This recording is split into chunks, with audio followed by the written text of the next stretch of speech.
Roberto Carlos da Silva Rocha. O lateral esquerdo é considerado por alguns como o melhor da sua geração na posição. E também o lateral esquerdo mais ofensivo da história. Fuller, parecia falta, lei de ventaja para que le pegue Roberto Carlos, gol!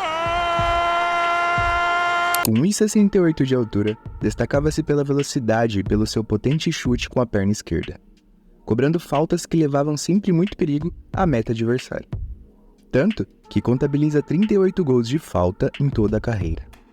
Um exemplo é o famoso gol que marcou em um amistoso contra a França, onde a bola fez uma curva que desafia as leis da física. Não tem um ser no mundo que não conhece esse chute e desacredita da curva que a bola fez. Se você não conhece, espera aí que eu vou colocar aqui na tela. De longe como ele gosta, o Martins preocupado, partiu o Roberto, uma bomba!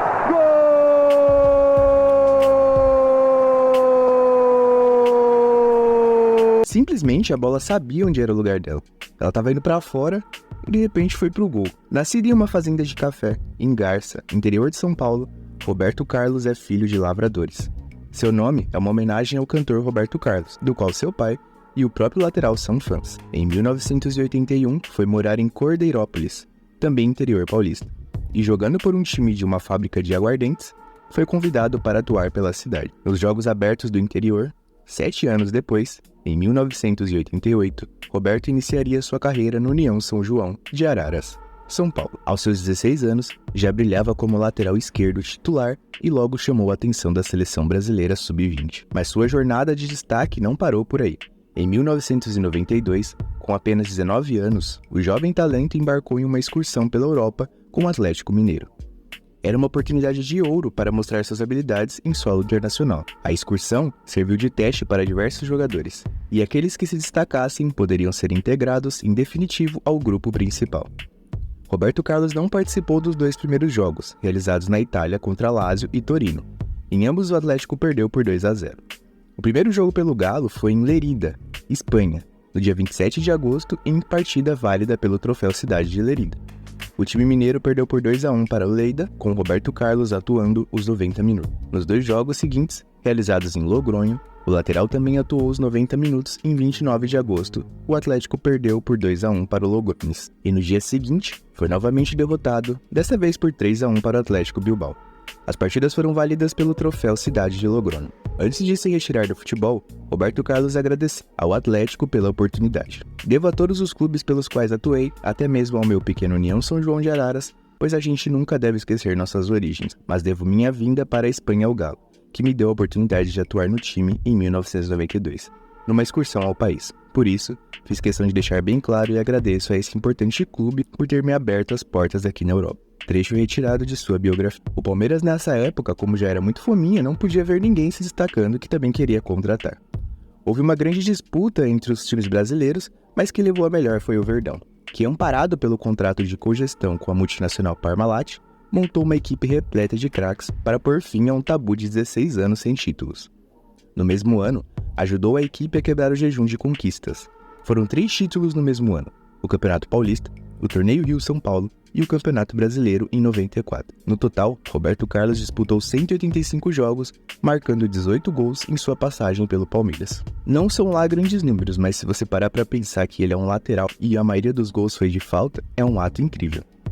Seu último jogo pela equipe foi em agosto de 1995, na decisão do Campeonato Paulista. Sua notável passagem pelo Palmeiras acabou despertando interesse do futebol europeu. Em meados de 1995, Roberto Carlos partiu para a Itália, onde havia fechado com a Internazionale por 7 milhões de dólares.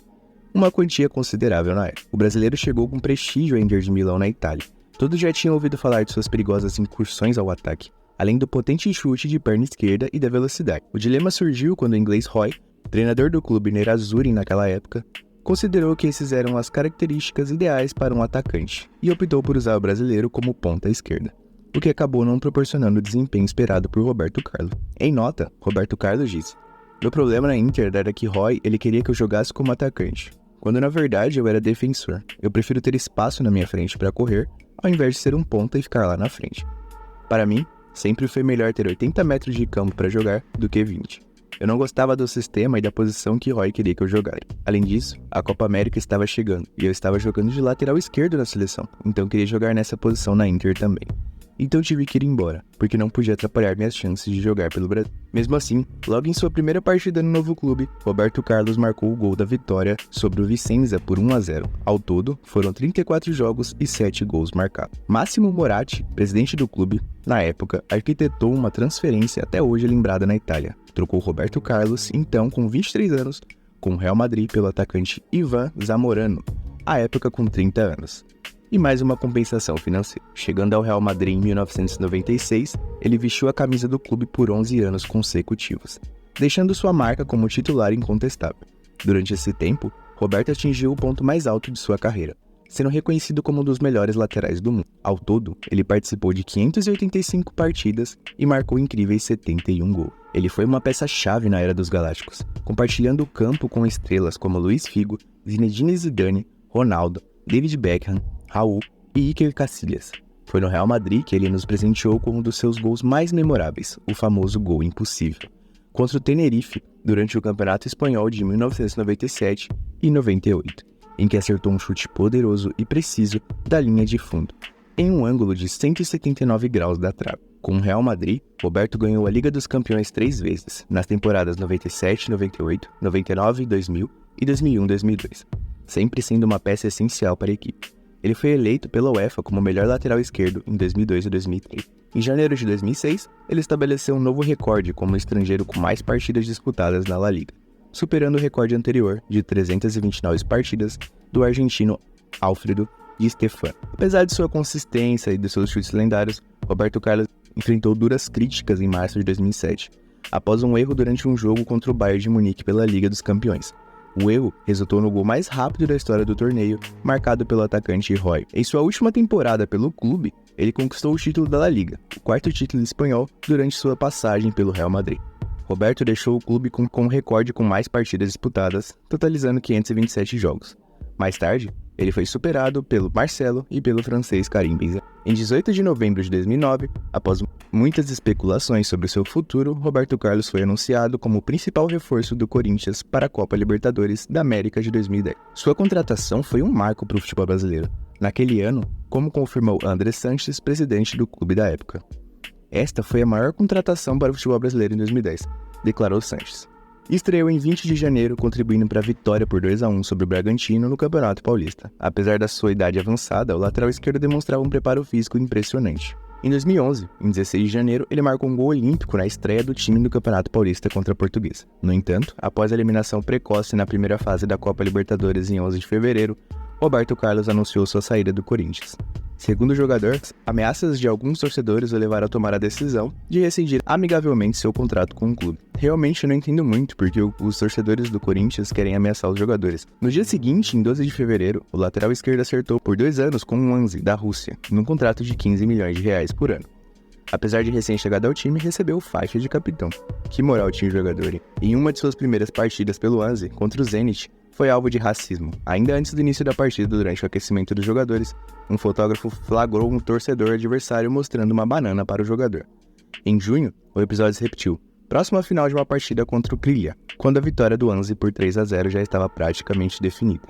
Um torcedor lançou uma banana perto de Roberto Carlos, que a pegou do chão, mostrou ao árbitro, tirou a braçadeira de capitão e se retirou do campo. No dia 28 de setembro de 2011, o treinador Gadzhi foi demitido. Em seu lugar, Roberto Carlos assumiu internamente a função de treinador, além de continuar como jogador na equipe russa. Que moral, hein? No dia 1º de agosto do ano seguinte, o lateral anunciou oficialmente sua aposentadoria aos 39 anos de idade, assumindo a função de diretor de futebol do Wannsee. Antes, já havia iniciado sua carreira também como auxiliar técnico do clube. E para finalizar o vídeo com chave de ouro, eu tenho algumas curiosidades que provavelmente você não sabia sobre o nosso ídolo Roberto Carlos. É o terceiro jogador que mais vezes vestiu a camisa do Canarim. Tem um total de 120 jogos pela seleção brasileira, perdendo apenas para Cafu e Daniel Alves. Marcou o gol mais bonito de sua carreira no dia 3 de junho de 97, ao cobrar uma falta de 35 metros de distância. A curva feita pela bola foi tanta que já foi objeto de inúmeros estudos científicos. Este lance ficou conhecido como banana chute. Não faz sentido, mas tudo bem. Bom, esse foi o vídeo. Se você gostou, não esquece de deixar o seu like e se inscrever no canal, que ajuda a gente a continuar com os nossos vídeos. Até a próxima e tchau!